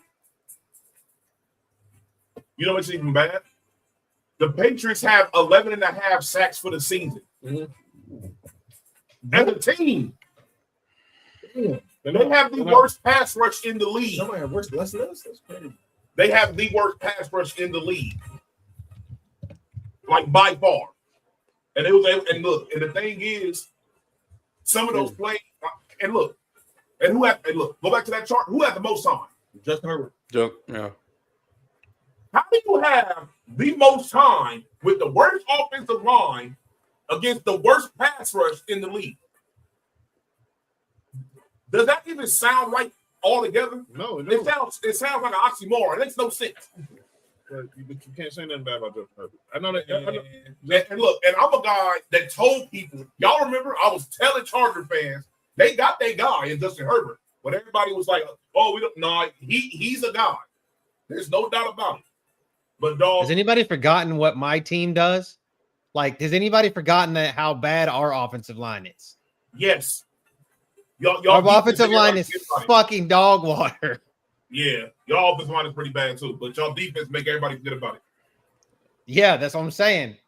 Because Justin Herbert doesn't show where he is. JT, that's what it was. And then, like we said, we talk about this game Monday. Cody's Texans. Sorry, Cody, but y'all beat the dog shit out of them. That shit was terrible. Sent the Steelers home. I told y'all. I said I understand why Cody's still watching this game. This is the first quarter.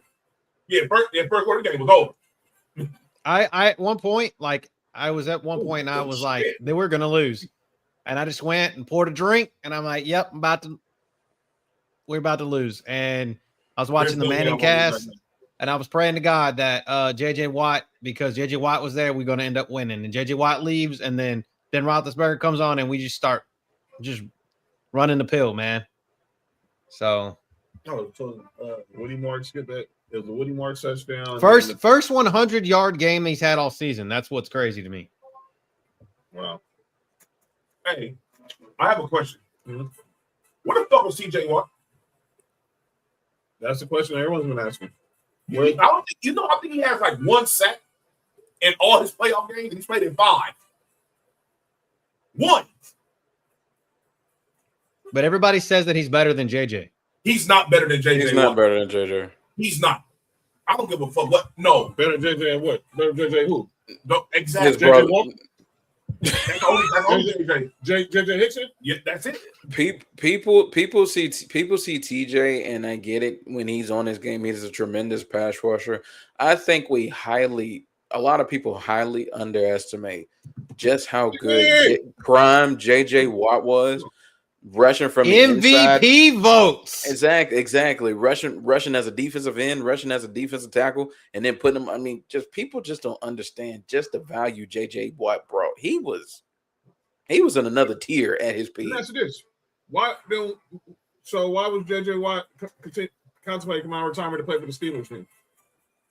He said it was only 2 plays he would come out of retirement. He was going back to the Texans, or he was going to play. He just wanted to play. He just wanted to play with his brother. That's all. He said that last night. He said that last night because he wanted to play with his brother. There was only 2 times that he didn't want to steal money from his brother. Yep, that's the only reason why he didn't come out of retirement, because he felt like he would have took money off from TJ's negotiations. Yep, he would have. Yes. Jimmy Butler should have shut the damn ball. And the thing is, JJ Watt is actually, when you look at his size and stature, he is a perfect 3-4 defensive end. Yes, for sure. He's going to skate into the Hall of Fame. 6'6", 285 is what he played at. He's a perfect 3-4 end. Perfect. Yep. He's going to skate into the Hall of Fame. He's probably there already. But He's my favorite player of all time. Don't give my jacket. Don't even have. Don't even wait. She's like, give me my jacket. I don't know why y'all voting.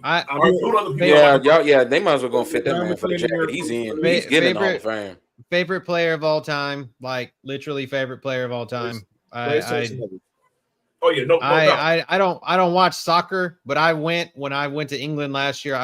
Obviously we were in Burnley because that's where my father-in-law lived, but I made a trip specifically to where JJ Watt owns the soccer team there in Burnley, just to fucking buy a shirt that was a JJ Watt Burnley soccer team shirt. So just so that I had it, because it's literally one of those guys, So Champ. Speaking of shout out to Champ. He makes a case of how JJ Watt should have won MVP that year. Yes, a lot of people did. We met. Yeah. Yes, he should have won. He should have won over Tom Brady, right? That was Aaron Rodgers. Aaron Rodgers. Yeah, for sure. Dog, he was the best player in the league with Tom Brady, Aaron Rodgers, Peyton. Yeah, he was the best player in the league. Yeah, if you look at it wasn't close. Yeah, like if you're talking about the criteria of value, I mean, it wasn't even close, bro. Yeah, this motherfucker had 20 sacks 2 times. The only person to ever do it.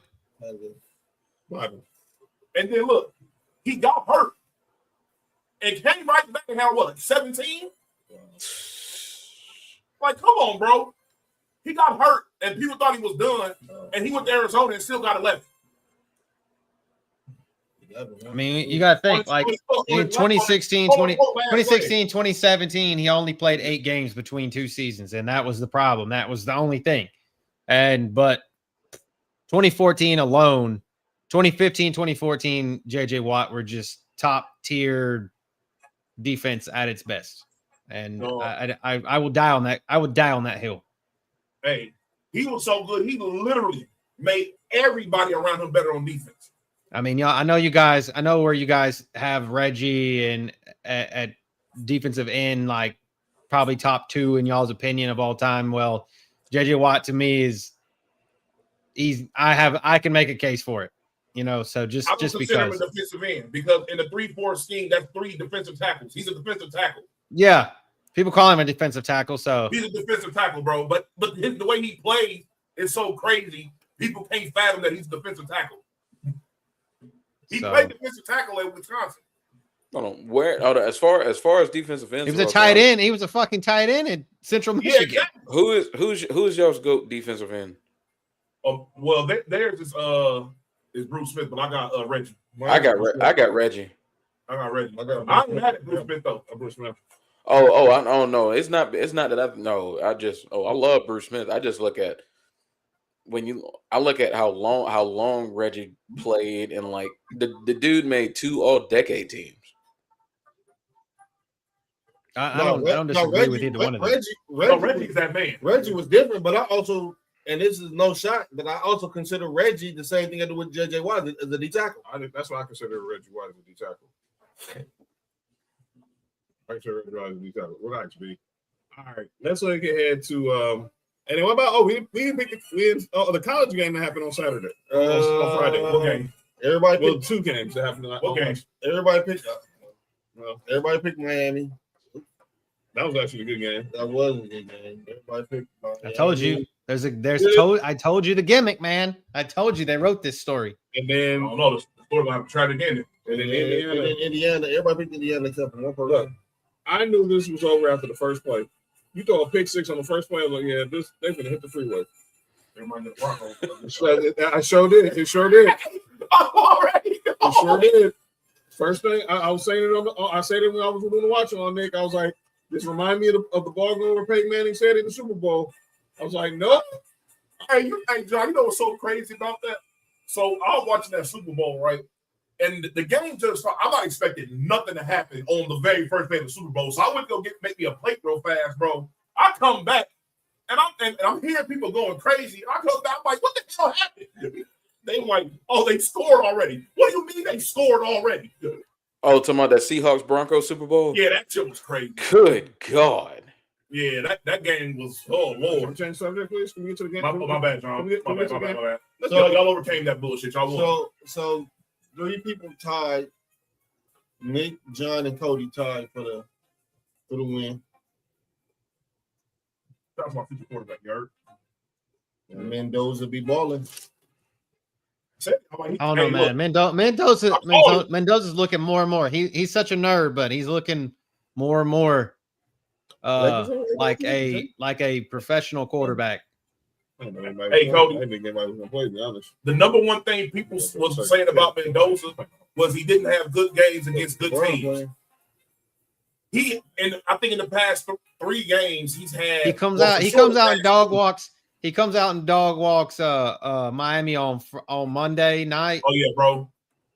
That problem that shit's behind him. Yeah, yeah. You throw that narrative out the window. That narrative should be done for already, but it's for sure. Yeah, I think that narrative should already be gone. I mean, you dog walk Alabama, you dog walk Oregon. I mean, yeah, that narrative should already be gone. And don't get Ohio State. And he beat Ohio State. Yeah, beat Ohio State too. Yeah, those are 3 very tough games to play in back-to-back points. 81 points. Yeah, I think that narrative should already be gone. I know people are going to try to hold it, but yeah, I think that narrative should already be gone. I just love the prop bet. Every time that he's on at an interview, the prop bet is how many times he's going to go say God in a interview. So I think the prop's been like 2 or 3 times every interview for the past 3 games. So and if he do that fake cry shit, he's fucking. But he's Cuban. He's Cuban, so he's going to have all the fans in at Miami and he can bring out on Monday night. He can bring out the Mark. Nick, you saying to my fellas, I'm about to. I know that you still have to go sell a jersey when you come to Reagan. Bring the jersey with Mendoza on the back. That's selling like crap. There'll be a bunch of ass walking around the Raiders Stadium next week. Mm-hmm. So let's go ahead and pick. Let's go ahead and pick the games for.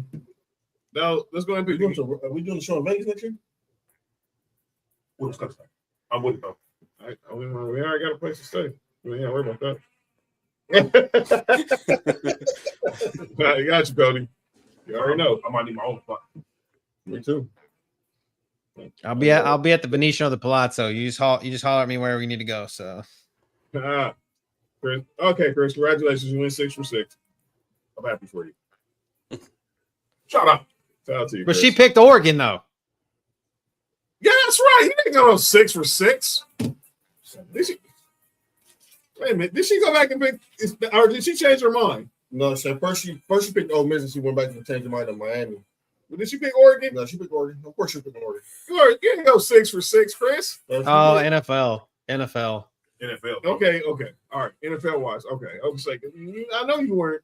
Maybe we weren't watching the same game with Oregon and Indiana. But I saw the clearly number 1 pick in the draft. And Dante Moore might need to go back to college. But now that Timu Mahomes is going to Oregon, that might not happen. Let's go ahead and look ahead of divisional weekend and the Natty. Cool. Timu Mahomes. Oh, he said I'm willing to sit on the bench ride the what? That's what he said. He said it. Don't look at me. He the one that said it. All right, y'all. Let's go ahead and get these picks in for the divisional weekend, and then we're also picking the national championship game as well. I got Nessa. She Nessa sent the pick too. Yeah. because she's probably on the weather right now. So Yeah. she knocked out. She knocked out. She knocked out. That's They good? Huh? They good? All right. Oh, John. Oh, yeah. Okay. I got it. I got it, Chris. I gotta forget. I gotta give you something too. All right. Drell's make Drell. What you got? By the way, CJ McCollum 16 points tonight for the Division. God damn it! That's too. I should have picked over for that.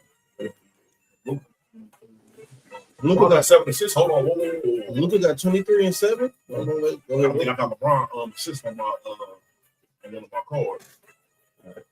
So I was going crazy today. here we go.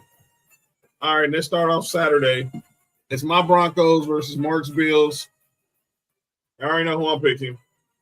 I don't know who Mark's picking, but who y'all picking? Sam's picking as well. I'm picking a better quarterback. So that's what seems to be the narrative of everybody on TV these days. Yeah. He said he's picking the Bills. Oh, Sam. Okay, Chris. I see you. Salute. Denver's a 1.5 point favorite, by the way, just for Chris. Yeah, just they opened up with just because Chris already knew. It opened up with Buffalo's a 1.5 point favorite. I just want to make sure we can get everybody to the field healthy. All right. I'm gonna go. Man, I really feel like the Bills. This is just. Yeah, I have to go with this because I picked the Bills as a Super Bowl pick, so I want to kick their ass again. So did I. I don't think we can beat you guys again. I beat you guys, so I think we can beat the Bills. That's it. Same player. I'm just saying. I'll go Bills. I'll go Bills here. All right. What you got, Drell? Tilson. I think this comes down to the same thing like it did with the Jacksonville game. Bo Nix, he doesn't do great in the first 3 quarters. The fourth quarter, he come out gangbusters. I think, yeah, man. Like I said, Josh Allen in a playoff setting, man. You can't doubt the man. So this is Josh Allen year, y'all. Yeah, Sammy Watkins. I'll go Sammy Watkins. Yeah, give me some of that. Give me some of that Thurman. Yeah, I'll take some of that Thurman Thomas action on that one. Nice. Yeah, he should be give it the move. Hey, yo. And by the way, wait a minute. Yeah, that is kind of crazy, JoJo. Nessa and JoJo. Usually they pick together, but this one they're actually divided. Someone's picking Buffalo, someone's picking Denver. Well, I know Nessa already told me she's picking the Broncos. So I don't know if that gets half a point.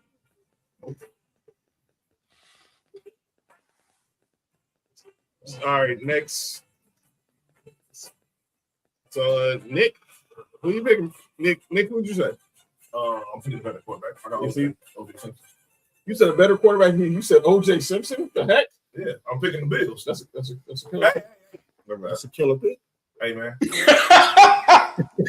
Hey, y'all leave the UFC legend alone, man. RIP.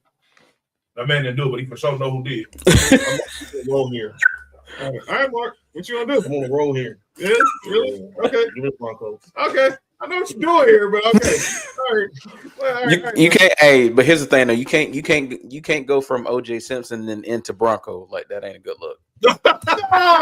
Hey, that's crazy. I didn't even think about that. That after the killer pick?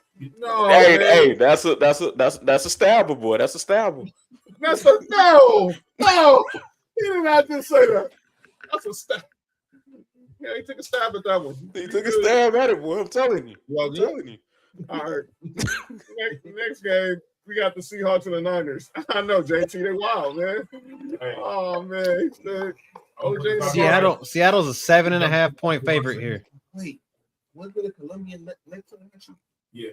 All right, go ahead. Wait. Seahawks and Niners. I'm calling this right now, y'all. This game the Seahawks about to hit the freeway in this game, bro.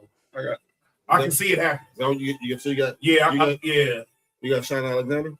And there's 12 million kids. He's got 14, doesn't he? Is it like 14? I know you want Something like to that, yeah. No, Maybe he Bama. He was the Bama. Boy, him and Phillip Rivers in competition, boy. Yeah, they know and Sean Kemp. Yeah, the rest of them all in one sheet. So that shit come out on the field. I think the last 5 was Sean Alexander and his current wife. I think about Sean Kemp. All right, who y'all got? Who everybody got? Chris got the Seahawks. Sam got the Seahawks. Everybody got the Seahawks, huh? Yeah. Give me Jerry Rice. Give me Walter Jones. Hey, Cody. chill out, Cody. Cody. Sorry. Give me Matt Hasselbeck. John, who you got? A forgotten quarterback. Who did Nelson get? JoJo said the Sea Chickens. And Dolphins fans don't like the Seahawks. That's crazy. Nelson picked the Niners. They really beat them this week. They really are. I think it's because of Monday. I think that's what it's all about. I think it's all over Monday. But Beastquake. What you said? A beast shake? I said the Beastquake, beast mode. Saints fans still get PTSD. They really do. Give me the first running back with 1,000 yards rushing and 1,000 yards receiving in the same year. You know, Roger Craig. Hall of Fame finalists. The betting's on the Hall of Fame already. It's crazy. All right, let's go to Sunday. Sunday. Cody's Texans versus the Patriots. Woo! What a game. New England 3-point favorite. This is gonna be At a home. game right here. In Foxborough. Oh man.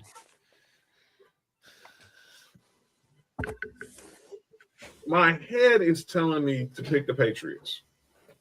My brain is telling me to pick the Patriots. It's fine. I think it's probably a good pick. I told you. I think after looking at after last night, I feel like we're gonna get mopped. So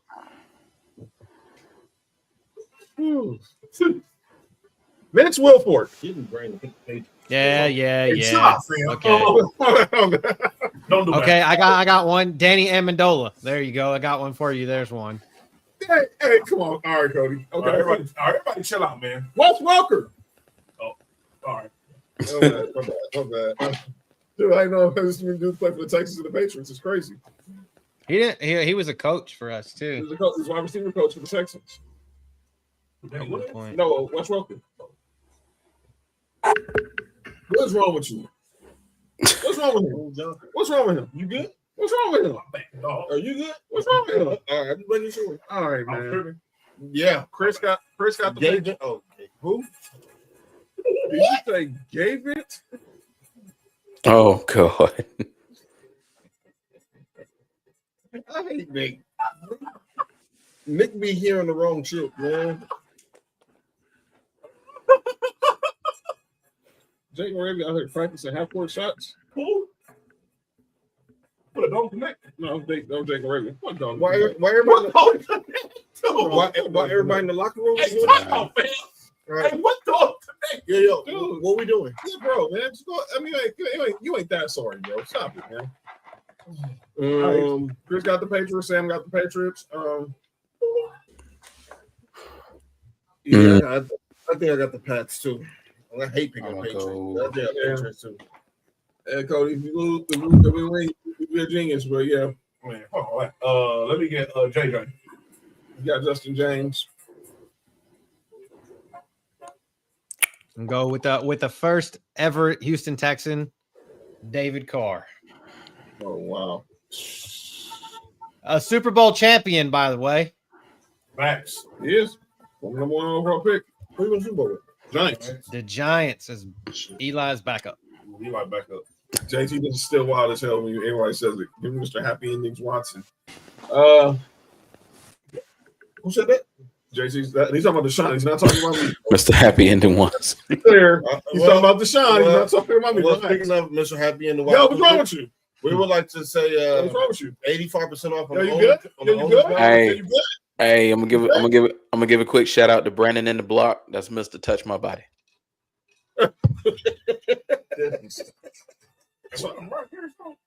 That is. Brandon from the block. Yeah, Brandon. Like it was a clip. It was a clip from I think it was from the not this past season, but the season before. And Commanders was playing the Browns were playing the Commanders, and Brandon was going to pick the game, and he was comparing the teams, and he flat out called Deshaun Watson Mr. Touch My Body. That was like the clip of the year. That was the clip of the year. You got Texas or the Patriots? I don't know. Yeah, we go to. Give me. I'm gonna go Mario Williams on this one. God, don't say that name around Mark. Oh my God! Don't say that name around Mark. Don't say him around. I hate that fucker too. Yeah, he didn't steal money from y'all. Well, he actually did, huh? Man, fuck that. He got to wait till the draft. He actually did steal money. He actually did steal money from because that was the pick that should have been Reggie Bush. Oh, and who was y'all quarterback that year? That was still David Carr. It was still Carr. Before they got matched up, it was still David Carr. They still got Matt Leinart. And then we ended up with Matt Leinart. Fucking piece of shit. Yeah, I got him too late. His spirit was already broken.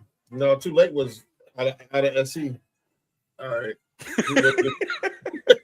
Hey, Mark. JoJo, you picking the Patriots or the Texans? Who the Patriots? Hey, I think Bro's spirit got broken in that Bears game. It really did.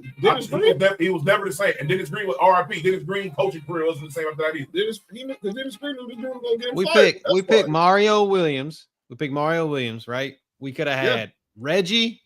We could have had AJ Hawk. We could have had Vernon Davis. We could have had Dante Whitner. We could have had Haloti Nada. Y'all should have traded down if y'all weren't going to get a quarterback. Fucking blame Charlie Casserly. Antonio Cromartie. There's 47 kids. Wait, that was Charlie Casserly.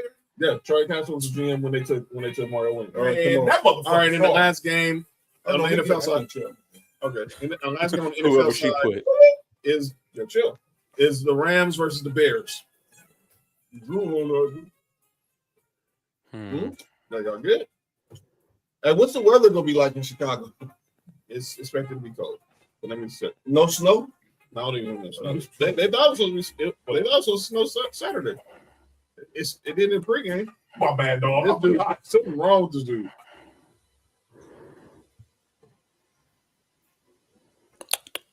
It's gonna be snow. Cody, who's the favorite?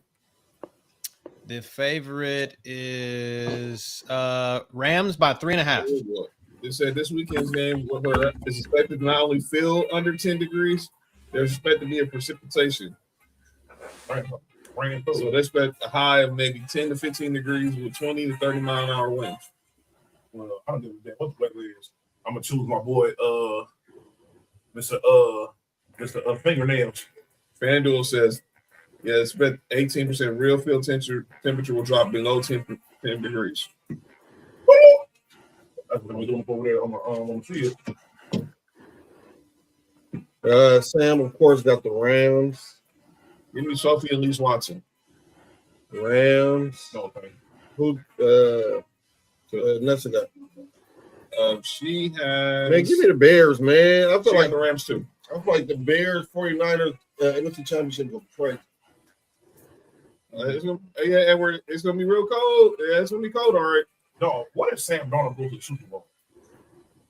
Man, if he goes to the Super Bowl, he can fire the Vikings coach.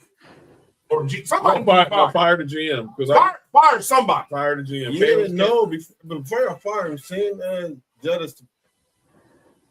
We made that trade to Minnesota before. Fire the GM because KOC, I guarantee, would have took Sam Darnold back. All they had to do was franchise him. And then Monday night. Give me the Rams. No, Nick, Steven Jackson. Steven Jackson. I got Chris got the Rams. I know Sam got the Rams. Where's Fat? Sorry, Fat. This ain't nothing about the Bears. This is all about Matthew Stafford. Give me. I'm gonna pull a name out the hat for y'all. Give me Azahir Hakeem on this one. Hakeem. Wow. Shout out to Oz from out here. Yeah. Hakeem. Shout out to my boy Jay. I was dope, man. Who they got? Who Nelson JoJo got? The Rams. The Rams. Nick, and you got You said Matt Forte. You said fingernails, didn't you? Another guy should be in the Hall of Fame. Yeah, should. He died, didn't he? No, he still is. No, the rapper. Who? Rapper Forte still alive, bro. No, Forte. Nick from Hold on, let's just talk. Okay. Yeah, all right. And then Monday night, the Natty. The game that will decide it all. Who will be the national champion? Is the number 1 seeded Indiana Hoosiers versus JoJo, JT. Oh, John Forte. Yeah, he died today. Yeah. Refugee camp. John Forte. Yeah, shout out to RP John Forte. My Indiana, Miami from Miami. Miami, the first team. What you just said? Indiana, Miami from Miami. No. First time a team is playing in the college in the Natty in their own stadium. In the college football playoff there. And by the way, in their own stadium here. By the way, I don't want to hear this crap about possibly we getting the 16 to 24 teams for the playoff. No, keep it the way it is. No, let's go back. This is way too long. I mean, come on, man. Indiana 8.5 points. Look, and look, I will be doing the watch along for this game Monday, 4:30. Be here. The money line is Miami plus 270. Joe, That's fucking crazy. You have the spread for Iowa, Indiana, on and the money JoJo's line gonna is be on stress watch. Y'all want to see?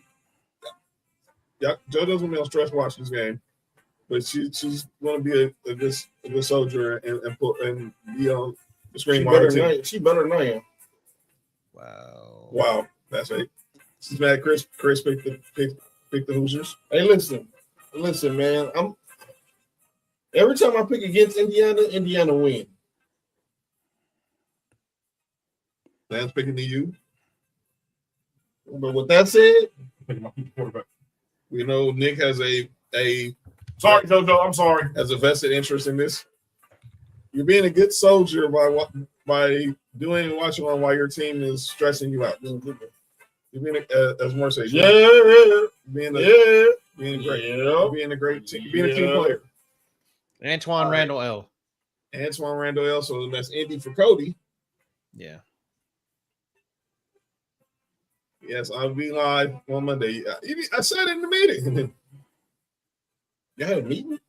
Staff meeting. All right. I mean, if you want to, if you're not going to be too stressed out, I understand. That's why we don't do watch along squads. We'll probably get the show canceled. Actually, me. Yeah. But you did good when you and Nessa did the Texas versus Miami, Texas A&M versus Miami. Oh my gosh, that was one of the greatest things I've ever watched. That watch along. Oh, that was so good. All right. So, John, who you got? JoJo, I'm riding with you, man. Give me RIP Sean Taylor, Andre Johnson, Reggie Wayne, Frank Gore, Willis McGahee, Clinton Portis.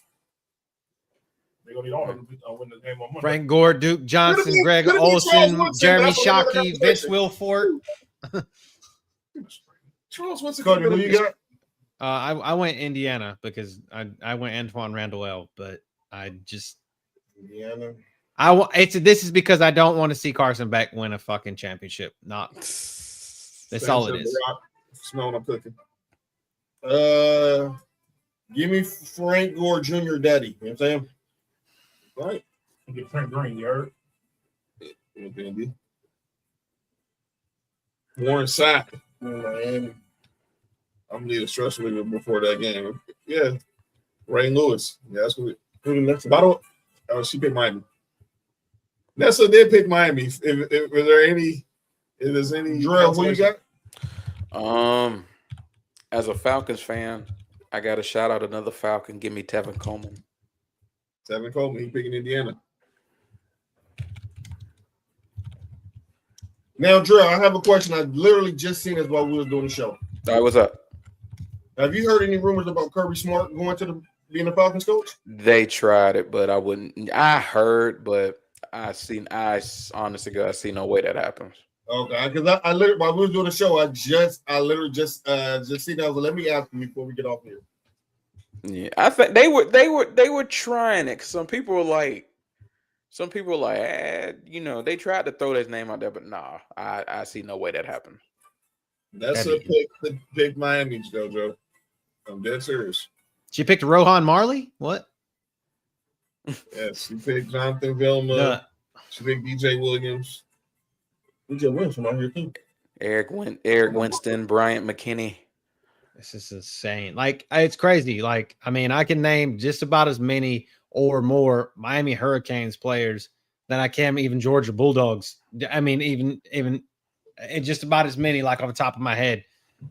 Like, it take me longer to do it, Georgia. Even that's, and I'm a fan, and that's my team. But just because of the names that jump off paper. Oh, you Georgia too? Yeah, hell yeah, I'm a big Dogs fan. Shout out, okay. And we got 3 Bulldogs on here, you heard? Okay. That's SEC talk. Yeah, Cody's dog. Yeah, we got 3 Bulldogs on here. Okay. Right. So I got nothing bad to say about the Georgia Bulldogs. My grandfather was a fan, so that's how that goes. All right, It's a great man. all right. We gonna get up out of here. So Cody, I will give you the chance, give you the floor. Give your final remarks to the Texans ahead of Sunday's game against the Patriots. Don't be the Texans that always would lose to the Patriots. Play the same type of ball we played last night, but we can't have 3 turnovers. I know we're at 3-0 and we have 3+ turnovers by the quarterback, but we can't do that. We need to play offensive football and just bottle up. Drake May. Make the rest of them beat you and punch Stephon Diggs in the mouth. Yes. That's it. All right, we're going to get up out of here. Shout out to Drell for pulling up, of course. Y'all follow him at BRF Sports, Undisputed GOAT Podcast, him, Sports BSP, our boys champ, every Friday night. They're on YouTube, so y'all make sure y'all subscribe there. Follow them on TikTok as well. Y'all know where to follow Cody at on Ballers and Briefs. All right, we're going to get up out of here. Me and Mark will be back on Friday. Nick will be back next week. Cody will be back next week. Check me out tomorrow. Sports Free Wrestling, me, JoJo, Trail, Netza. Check out Humble Roses. Check out Marshall Mike's on Thursday. Check out Main McMama's on Thursday. Best in the World on Thursday. Friday, me and Mark for Sports For You. Check out Acknowledge the Dynasty on Friday as well. And then next Monday, Tribal War Zone. And 4:30, the Sports For You National Championship Watch Along for Miami versus Indiana. We will see y'all then. Thank y'all for joining us. Be good, be safe, enjoy the football, ladies and gentlemen. And we will be back on Friday. This has been Sports For You. 6-7. Shout out to 6-7. 8-9. Hey, John! My bad. I only going to say that. I only going to say that. I'm glad John said that because I was about to say something crazy. But go ahead, John. I'm John. That's Mark. Oh, Kirby Smart on calling that name. That's Lee Freeze. Yeah, sir. By the way, y'all lay off that reporter from Jacksonville. That's Facts. That's Cody. For real. That's real. And we'll see y'all on Friday night. Be